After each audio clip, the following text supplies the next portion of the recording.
Here's some car buying advice that I do not agree with as a regular person with regular person money. Huh? I'm here to tell you right now, we don't care. Let me tell you. If you ever paid a down payment for your car, you got scammed like hell.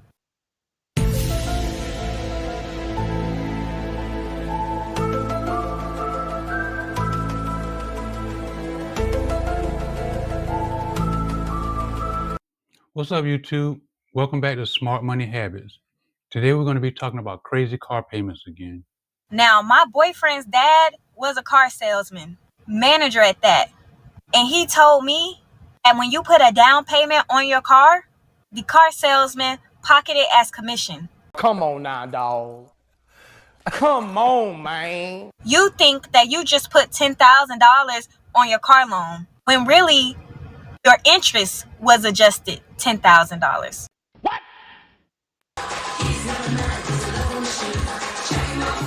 Me personally, I wouldn't take this level of disrespect.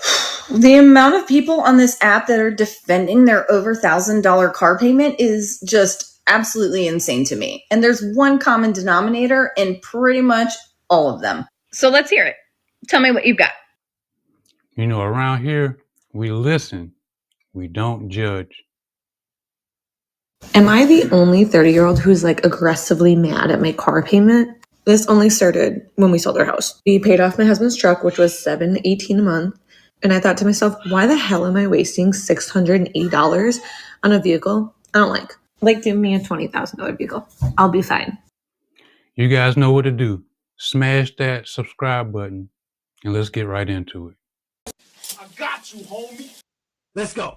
Always buy your cars with cash, or if the car company is willing to give you a 0% loan, I think in that instance, it's okay to take a car loan. No hate to this creator whatsoever, but I feel like people with this hot take are not only out of touch with the car market, but just out of touch with the world in general.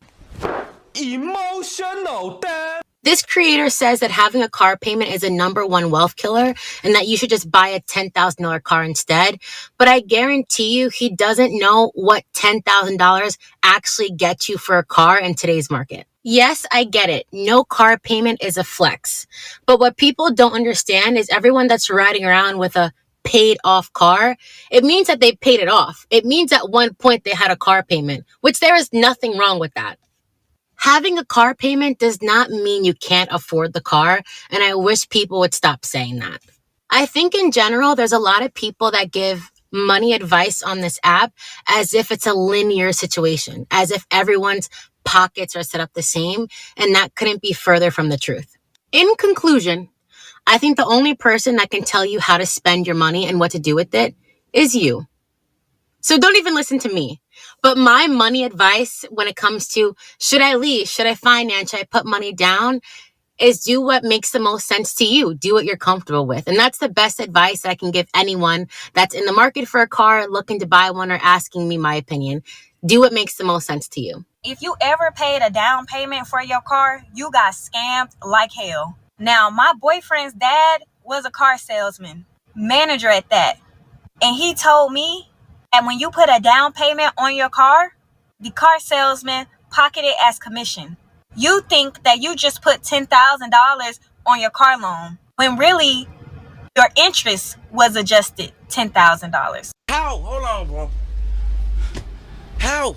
Let me break it down for you. If you get a car that's $20,000 and the car salesman convinced you to put down $5,000, theoretically, you will owe $15,000 for the car, right? Okay, but what if the car salesman says the car is $20,000 on a 15% interest rate, and you put down that same $5,000? Now you notice the interest rate went down. So instead of it being 15%, now it's 7.5% interest rate. You didn't even pay attention to the interest. You just paid attention to your monthly payments go down. When all actuality, monthly payments went down because the interest went down, not because of the down payment. Because this went right over your head, he pocketed your whole $5,000 as commission. Anyone that pays a down payment or trade in their car just to be upside down or losing money that they didn't have to spend is completely ridiculous.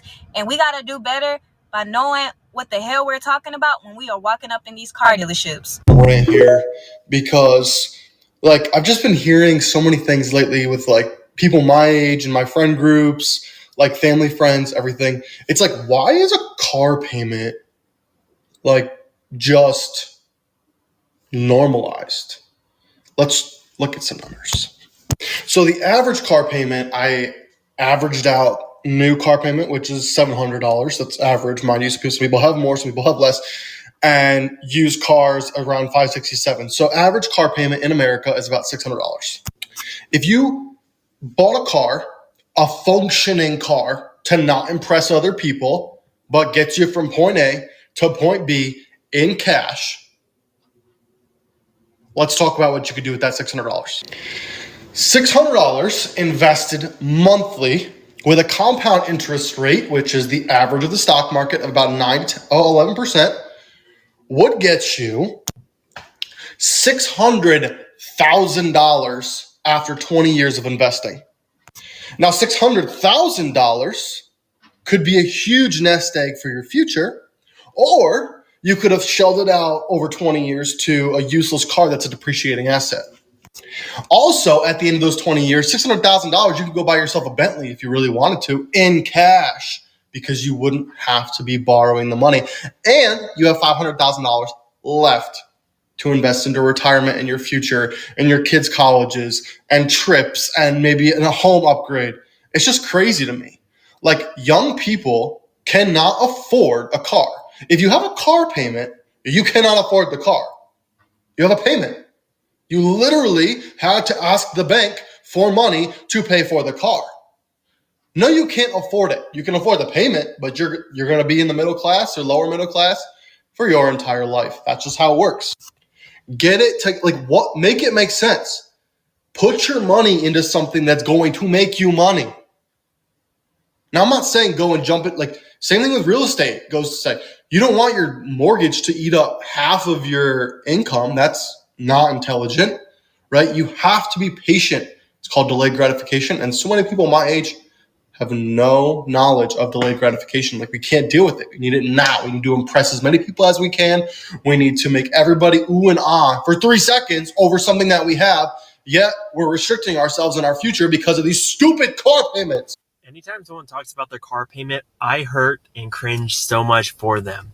Why? Because car payments are literally so evil. The value of a car almost always goes down, with the exception of what happened with COVID. Your car, it's going to be worth $20,000 this year, but maybe $18,000 next year. But the thing about car payments is that you have interest. The more you keep that car payment around, the more you're going to pay in interest. And so if you have a 5%, 10% interest rate, probably over the life of the loan, you're going to pay a couple extra $1,000s for a car that by the time you're done with it is worth so much less. My wife and I learned the hard way that whenever you're buying a car on payment, especially from a dealership, by the time you're ready to resell it, the value of it is so much less than what you've actually put into it. We ended up paying over $13,000 for a car that ended up only being worth $6,000, $7,000. And so that's a $6,000 loss just because we weren't smart with how to buy a car. If you can afford it, buy a car in cash. And if you're looking at $20,000, $25,000 cars, you need to reevaluate if you really need all the bells and whistles that come with that. Because a car that's 10 years old, 15 years old, that costs $5,000 or $6,000 will do the exact same job. Maybe you won't have rear view camera. Maybe you won't have the lane assistance and all that stuff. But at the end of the day, you just need to get from where you are to where you need to be. Work, school, whatever. That's what the car does. But don't get so caught up with having a newer year because you feel safer, it feels newer, it looks better, because you're just wasting a whole bunch of money just with how fast cars depreciate. You're going to want to look for a car that's about 7 or 8 years old, because at that point, the majority of the car's depreciation has already happened. So if you were to resell it later, you're not taking as big of a loss on it. And if you absolutely need to finance a car, try to save up as much as you can for your down payment and pay it off as quick as possible. You don't want to keep that car payment around like it's a pet or anything like that. It's a big waste of money. Am I the only 30-year-old who's like aggressively mad at my car payment? This only started when we sold our house. We paid off my husband's truck, which was $718 a month. And I thought to myself, why the hell am I wasting $680 on a vehicle I don't like? Like, give me a $20,000 vehicle. I'll be fine. Here's some car buying advice that I do not agree with as a regular person with regular person money. Number one, if you're financing a car, that means you can't afford it. I hate this, and I see it all the time. According to CarEdge.com, the average price of a pre-owned car is about $25,000, and the average price of a new car is about $47,000. We can all agree that cars are expensive, but so is life. So there's nothing wrong with making payments over time to eventually own your vehicle. People are literally financing shoes and purses. Like, come on. Number two, financing a car for 72 months is diabolical. Another one that I hate. I am taking that 72-month loan every time, and here's why. Stretching out that term to give myself a lower minimum payment to make myself more comfortable on a monthly basis, while also recognizing that I am going to be throwing more money at that loan to pay it off quicker than 6 years and also save myself that extra interest. New York State has no prepayment penalty, so look at your state before you listen to that one. And lastly, always pay cash for your car. No. People that give this advice are referring to buying yourself a $5,000, $7,000 beater. The cost of living is so high that even breathing is expensive now for me. With my regular expenses slowly creeping up, it is harder than ever to save money. Without taking into account how long it would actually take to save said money, I am not taking a chunk out of my bank account to buy something that may be less reliable and potentially lead to unwanted repair costs and maintenance. I say all this to say that personal finances are personal, and you should do ultimately what makes the most sense to you. If you disagree with this, I know for a fact you're going to let me know. But if you think some of my points are hitting, let me know and like and follow for more content like this. The amount of people on this app that are defending their over $1,000 car payment is just absolutely insane to me. And there's one common denominator in pretty much all of them. So let's hear it. Tell me what you've got. Built a 2023 Tahoe. Just got a 2023 Suburban. And then there's this one who basically started the whole trend. So let's hear it. What are your payments? And my payments were higher than I thought. I thought they were going to be around $800, which was fine. $800 a month for a 2023 Tahoe actually sounds pretty reasonable, but let's hear your final number. But it ended up being $1,100. So when the car came in, your payment wound up being almost 40% more and you still signed the papers. Why? I'm in the mindset of, you know what? I don't give a crap anymore. I'm going to live my life and get what I want. And what's the other girl's payment? And my payment is $1,400. I hate to be the bearer of bad news, but the ability to make those car payments can be yanked from you at any second. I'm speaking from experience. And let me just tell you, I have experienced so much joy in the last 24 hours driving around my new, to me, vehicle that I paid cash for, knowing that there's no burden over my head every single month to make a car payment. I am so glad to be done with those and driving around in my little 2010 Hyundai Santa Fe. Another car rant talking about finances. So I was talking to my friend. We were friends since we worked at a bank 10 years ago together. I was a teller and he was like a sales rep at a desk. And he's recently getting more into Dave Ramsey, and Dave Ramsey kind of helped build my foundational understanding of finance along with Susie Orman. So I've been finance for 10 years now. And, you know, he's great to understand, like, basic stuff.